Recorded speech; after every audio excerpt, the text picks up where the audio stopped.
On a vu que beaucoup d'idées traversent la tête de ce gouvernement. Mais pour l'instant, je reçois Jean-Claude Malo, qui est membre justement du collectif Pour sauver Margaya. Bonsoir, monsieur Malo.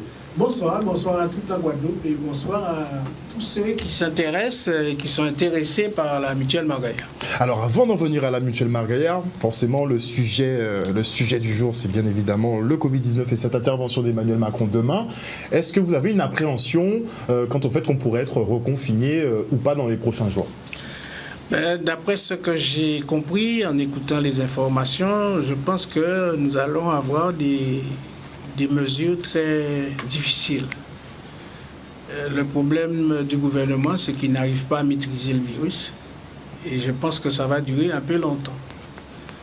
Le président a fait une erreur en disant à ses premières paroles, premières interventions concernant le coronavirus, nous sommes en guerre. Ah ben ouais. Mais il est en guerre contre le virus et il ne voit pas le virus. Donc il va avoir d'énormes problèmes et personne ne peut dire aujourd'hui qu'elle est en capacité de résoudre le problème. Mais il y a aussi quelque chose, c'est qu'en Guadeloupe, nous pouvons réagir mieux, nous organiser mieux. Bon, ça nous pose, nous sommes des gens qui vivent à l'extérieur. Et par conséquent, c'est vrai que nous devons nous protéger, mais peut-être pas comme on l'indique. Moi, ce que je dis aux gens, c'est que manger sainement, manger, qui va permettre de vous donner vitamines et anticorps suffisamment forts pour résister. Parce que nous toujours ni virus, hein, mais c'est force à corps, nous, force à ça, nous allons manger, vitamines que nous allons prendre qui va permettre de nous kembe. Manger comme ça, boca, manger le fruit à jeun le matin, et vous pouvez malade comme moi, parce qu'on n'a pas de bons symptômes. Il y en a plus qui 65 ans. Donc on pourrait trouver d'autres solutions qui sont plus en harmonie justement avec mais qui correspondent aussi avec là nous vivons là. Aussi. Alors justement, il y a quelques semaines de cela, le collectif Pour sauver Margaya a interpellé la population sur la situation de la seule mutuelle guadeloupéenne. La semaine dernière sur ce plateau, le service justement de communication de la mutuelle Margaya est venu nous dire que tout allait bien, qu'il n'y avait pas de faillite et qu'il n'y avait pas de reprise possible par le groupe Harmonie. Vous avez demandé un droit de réponse. Pourquoi, monsieur Malo ? Première chose, parce que la mutuelle Margaya a voulu ici rassurer la population que ça va. Pour l'instant, ça ne va pas. Ou en tout cas, nous avons pris le chemin de la descente aux enfers, comme on dit. Et je m'explique. Première chose, que ça ne va pas, puisque toutes les personnes qui sont concernées par la mutuelle Margaya, qu'il s'agisse du personnel qui, depuis 2012, explique et dit que la façon dont est géré Margaya, ça nous amènera vers une fusion à une autre mutuelle. Et à cette époque-là, il disait le mutuelle en métropole. Ensuite, Margaya a perdu plusieurs milliers d'adhérents, de clients entre 2012 et 2018. Ensuite, ils disent que bon, voilà, il y a de l'argent, on n'est pas là. Oui, mais on a pris le chemin. Donc c'est ce qui vous inquiète ? Puisqu'il y a une consultation 2019 qui dit que malgré une fusion avec Humanité Solidaire en Martinique, qui a emmené la somme de 1 324 000 € de cotisation, eh bien, Margaya est en situation difficile et son activité est en baisse et c'est peu profitable. Malgré la fusion avec cette mutuelle en Martinique. D'accord. Les responsables de Margaya, en novembre 2019, les administrateurs ont décidé qu'il fallait résilier les 2 contrats de gestion avec Harmonie Mutuelle et aussi qu'ils veulent reprendre leurs fichiers parce que Harmonie Mutuelle a fusionner justement les fichiers de Margaya et d'Harmonie Mutuelle, ce qui rend difficile justement la demande de résilier. Alors si vous décidez de résilier, c'est que vous avez été déçu. Justement, c'est pas ce à quoi vous vous attendiez. Et la commerciale qui est intervenue a bien dit, quand nous avons signé les 2 contrats de gestion, nous avons pensé que ça allait nous permettre de nous développer. C'est l'inverse. Et la preuve, les dirigeants principaux de la mutuelle ont envisagé de faire un projet de requalification et de redressement de la mutuelle. Donc si ça allait bien, on ne l'aurait pas fait. Et quand on regarde l'évolution même de ce qui se passe, quand vous fermez des bureaux en Guadeloupe, quand vous fermez des bureaux en Martinique, c'est que vous avez pris la décision de restructurer. Donc si vous restructurez, c'est que ça ne va pas.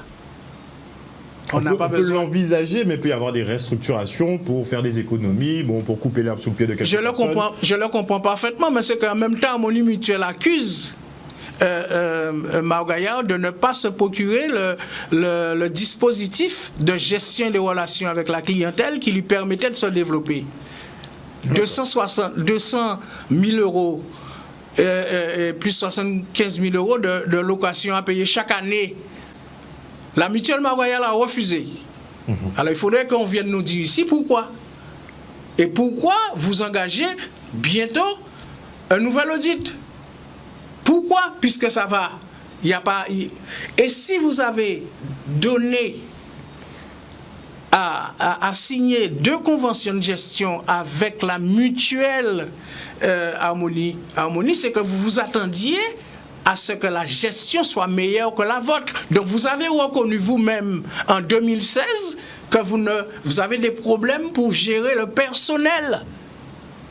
Et madame la commerciale qui est venue vous parler pour vous rassurer, mais en 2009, après la crise financière, l'Europe a décidé de mettre en place avec la Banque de France ce qu'on appelle l'autorité de contrôle prudentiel et résolution. La deuxième mission de cette structure, de cette institution qui est indépendante, c'est de protéger la clientèle. Vous voulez que je vous dise ce qui est dit? Quelques principes peuvent être dégagés en matière de bonne conduite commerciale et de protection de la clientèle. Le premier est de veiller à la bonne information du client et à la loyauté des explications qui lui sont données, y compris sur les frais et les risques.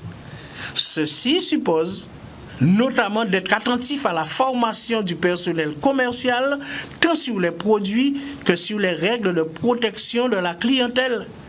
Le deuxième est qu'il ne s'agit pas seulement de gérer le risque de conformité du professionnel, mais également de veiller à ce que les intérêts du client soient bien pris en compte en toutes circonstances. Et de ce point de vue, la culture d'entreprise promue par les dirigeants, la gouvernance et la surveillance des produits et la politique de prévention des conflits d'intérêts joue un rôle primordial. Demandez aux adhérents, à la clientèle de la mutuelle, est-ce que ça existe? La preuve, il y a des gens, j'ai même une cliente qui m'a appelé de la Martinique pour me dire, mais j'ai fait une réclamation en février 2020.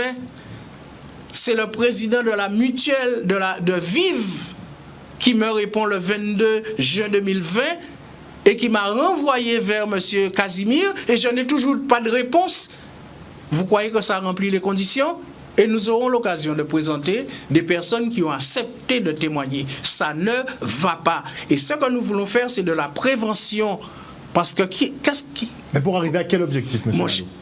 Mais sauver et développer Mao-Gaillard. Mais il ne faut pas nous attendre trop tard. Rompre les contrats de gestion, arrêter les contrats de gestion, que Mao-Gaillard retrouve son autonomie de gestion. Et il faut aussi nous ramener les fichiers. Alors on nous dit oui, mais Harmonie Mutuelle ne peut pas renvoyer 50 000 fichiers, mais il y avait 90 000 avant. Alors je rappelle qu'en novembre 2019, le conseil d'administration de la mutuelle a décidé de demander le rapatriement justement de ces fichiers et de dénoncer la convention, les 2 conventions qui ont été signées. Or, qu'est-ce qui se passe? Nous avons l'impression que la manière même dont Harmonie Mutuelle pose le problème et que Vive en plus a refusé en donnant des avis défavorables, c'est qu'il y a un problème. Nous sommes en train de rendre service à la Guadeloupe, à la clientèle, mais même à M. Casimir qui en fait une affaire personnelle. Nous faisons une affaire collective. Et lui, il en fait une affaire personnelle. Il se trompe. Au contraire, puisque Vive a donné un avis défavorable, profiter de cet élan de la clientèle pour dire, mais associons-nous, justement, pour que nous ayons plus de force en face de la mutuelle. Mais ils savent ce qu'ils ont signé. Et donc, si Vive se permet de donner 2 avis défavorables, c'est qu'il sait que ce qui a été signé rend impossible l'autonomie de la reprise de l'autonomie de gestion et qu'on va vers la fusion. Mais monsieur le président, lors de ses vœux en 2017, je me permets de lire pour que toute la Guadeloupe, la Martinique et la Guyane savent. Depuis des décennies, le mouvement mutuel n'a eu de cesse de s'adapter aux directives européennes, aux dictats politiques, aux restrictions budgétaires du secteur de la santé publique. Les mises en conformité se succèdent et portent au mouvement de sévères entailles. Elles génèrent des rapprochements par substitution, des adossements et le plus souvent des opérations de fusion. Le mot d'ordre de nos dirigeants politiques est le regroupement arbitré par la CPR, l'autorité de contrôle prudentiel et résolution, qui met toujours le droit là où ça fait mal. Et pourquoi, monsieur le président de la mutuelle Margaya nous a dit non, il n'y a pas de problème de financement pour l'instant. Margaya en prend le chemin, je persiste et je signe. Et il a dit tout va bien, c'est une question de conformité. Mais comment travailler avec l'harmonie mutuelle créée en 2012 pour améliorer justement la gestion du personnel, retrouver, développer Margaya? Vous refusez, vous disent bon voilà, on ne peut pas le faire. C'est qu'ils ont décidé d'un point de vue politique de créer les conditions pour que Margaya soit dans la fusion-absorption et peut-être même dès l'année prochaine. Je dis peut-être même dans l'année prochaine. Mais nous disons à la Guadeloupe, à la Guyane, à la Martinique, nous n'accepterons pas cela. Nous ne pouvons pas accepter de tuer ou de voir mourir nos aïeux une nouvelle fois. Parce qu'ils ont toujours dit qu'il y aura un Margaya. Margaya, c'est bien en nous, c'est patrimoine guadeloupéen, c'est le génie guadeloupéen qui s'est exprimé là. On ne peut pas accepter que la mutuelle Margaya disparaisse, comme on l'a vu pour l'union départementale des mutuelles de la Guadeloupe. Là, on passait à l'assainissement, là, on voit un bâtiment là, c'est là où on peut faire réunion, toute qualité on peut faire réunion. Alors, chaque fois que Guadeloupe fait un bité, il faut montrer à travers des décisions qu'on peut prendre, nous pas capables. Mais c'est justement ce qui est exprimé aujourd'hui. Et ensuite, j'ai entendu dire... Pour conclure, M. Malo. Oui, pour conclure, que j'ai refusé de rencontrer M. le président de Margaya. M. Guy Casimir m'a appelé le jeudi 1er octobre à 12h03 pile. Et il m'a dit, M. Malo, je me permets de vous appeler, je suis M. Casimir, le président. Et je suis étonné que vous ne m'avez pas invité à la conférence de presse que vous faites concernant Margaya. Je lui ai dit, c'est une conférence de presse. Et donc, je ne pouvais pas vous inviter. Et dans la discussion, il m'a dit, bon, mais est-ce que vous accepteriez de me rencontrer? Je lui ai dit, pour moi, il n'y a pas de problème, on va se rencontrer. Seulement, je suis le représentant de la mutuelle, donc je dois avoir la possibilité de dire... le président de KSDM, de dire aux administrateurs, voilà la demande. Donc, pour me permettre de bien leur présenter la situation, faites-moi un courrier pour confirmer votre demande. Et ici, même avec Daniel Zandronis, j'ai eu l'occasion de répondre, oui, je suis prêt à rencontrer le président de la mutuelle sous certaines conditions. Parce que c'est une mutuelle où les administrateurs n'ont pas tous les éléments d'information, le personnel élu qui représente au sein du conseil d'administration leurs collègues n'ont pas tous les éléments d'information pour pouvoir contribuer à développer Margaya. Et ce personnel l'exige depuis 2012. Et en principe, et pour terminer, le KSDM ne pouvait peut-être même pas être créé, parce que c'est à force qu'il aurait refusé tant qui personnel, qui administrateur, qui délégué, Qu'il dit, mais non, il faut nous trouver un jeu pour nous faire autant d'en dit dans là, que ça pas bon, et nous pas accepter que mutuelle nous disparaître. Autrement, on peut régler ça en interne, puisque on va faire assemblée générale, on va réunir délégués, on va réunir conseil d'administration, on va faire mon sortie en France pour faire audit. On va signer en convention en 2016, en 2017, on va faire 2 audits, en 2018, on va faire une, et là, on va présenter, on va préparer à fond l'autre encore. C'est que ça ne va pas. Merci Pas parce beaucoup, que M. Malo. c'est pas parce qu'ils ont pas mon doliprane que maladie a guéri, c'est pour soulager, mais pas guéri. Merci beaucoup, C'est M. moi. Malo. De toute façon, je pense que c'est une affaire à suivre sur l'évolution de la mutuelle Margaillère, à savoir si elle va être absorbée ou pas par un groupe comme le groupe Harmonie. On aura les réponses très prochainement. Merci encore. C'est moi.